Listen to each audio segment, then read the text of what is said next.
আসসালামু আলাইকুম বন্ধুরা, আশা করি সবাই ভালো আছেন। সম্প্রতি চীনের খ্যাতনামা গোয়েন্দা সংস্থা পূর্বাভাস দিয়েছিল যে ভোররাতে যে কোনো সময়ে সংযুক্ত আরব আমিরাতের মালিকানাধীন একটি C-17 গ্লোব মাস্টার কার্গো বিমান, যা যুক্তরাষ্ট্রের অস্ত্রশস্ত্রে পরিপূর্ণ, তা উড্ডয়ন করবে। বিমানে ছিল বিভিন্ন ধরনের অ্যান্টি ট্যাঙ্ক মিসাইল, কাঁধে বহনযোগ্য মিসাইল এবং প্রায় 30 থেকে 40 জন ভাড়াটে যোদ্ধা। বিমানটি যখন সংযুক্ত আরব আমিরাতের মার্কিন ঘাঁটি থেকে উড়ে যায়, চীনের সিনথেটিক অ্যাপারচার স্যাটেলাইট সেটি ট্র্যাক করতে থাকে। একই সময় ইরান তার কমান্ড সেন্টার থেকে বিমানের প্রতিটি গতিবিধি পর্যবেক্ষণ করছিল। সতর্ক অবস্থায় আকাশ প্রতিরক্ষা ব্যবস্থা বাভার 373 সক্রিয় করা হয়। বিমানটি নির্দিষ্ট রাডার কন্ট্রোল অঞ্চলে প্রবেশ করতে প্রথম মিসাইল নিক্ষেপ করা হয় এবং প্রথম মিসাইল দিয়েই সরাসরি লক্ষ্যভেদ করে বিমানটি ধ্বংস করে।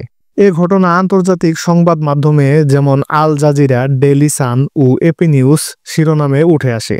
জানা যায়, ধ্বংস হওয়া বিমানটি বিপুল পরিমাণ অস্ত্র ও কলম্বিয়ার ভাড়াটে যোদ্ধা নিয়ে সুদানে যাচ্ছিল, যেখানে তারা সংযুক্ত আরব আমিরাত সমর্থিত বিদ্রোহী বাহিনীর পক্ষে লড়াই করার পরিকল্পনা করেছিল। বিমানটি সুদানের দারফুরের নাইলা বিমানবন্দরে নামার আগেই আকাশে ভূপাতিত হয়। সংযুক্ত আরব আমিরাত এখনও আনুষ্ঠানিক কোনো মন্তব্য করেনি, তবে কলম্বিয়ার প্রেসিডেন্ট জানিয়েছেন নিহত কলম্বিয়ানদের মরদেহ দেশে ফিরিয়ে আনা হবে। সুদানে দীর্ঘ 30 বছর ইসলামপন্থী প্রেসিডেন্ট উমর আল বশির ক্ষমতায় ছিলেন। 2019 সালে গণ আন্দোলনের মুখে তিনি পদত্যাগে বাধ্য হন। পরবর্তীতে general Abdul Fattah al Burhan এবং RSF এর নেতা মোহাম্মদ হামদান দাগালো মিলে একটি অন্তর্বর্তীকালীন সরকার গঠন করেন।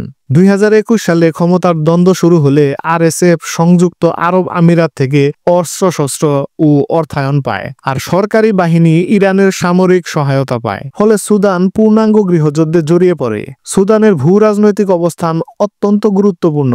রেড সি উপকূলের নিকটে হওয়ায় ইসরায়েল ও সংযুক্ত আরব আমিরাত এখানে ঘাঁটি স্থাপন করতে চেয়েছিল, যা ইরান প্রতিরোধ করেছে।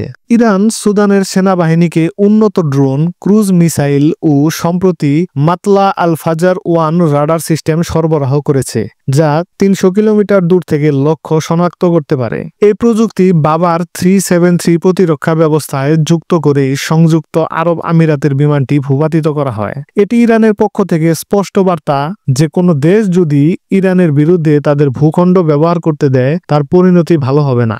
ঘটনার পর ফ্রান্সের প্রেসিডেন্ট ইমানুয়েল ম্যাক্রো ইরানের পারমাণবিক কর্মসূচির তীব্র নিন্দা জানিয়ে বলেন, এটি বিশ্বব্যাপী পরমাণু অস্ত্র প্রতিযোগিতার ঝুঁকি বাড়াবে এবং NPT চুক্তিকে দুর্বল করবে।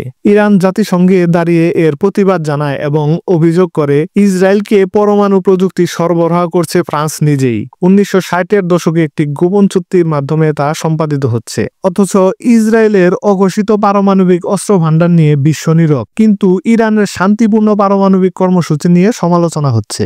বর্তমানে ইরান ও সংযুক্ত আরব আমিরাতের মধ্যে উত্তেজনা তুঙ্গে এবং ফ্রান্স ইরান সম্পর্ক তিক্ত হয়েছে আরো। এখন দেখার বিষয়, এটি কি কূটনৈতিক পর্যায়ে সীমাবদ্ধ থাকবে নাকি সামরিক সংঘাতে রূপ নেবে।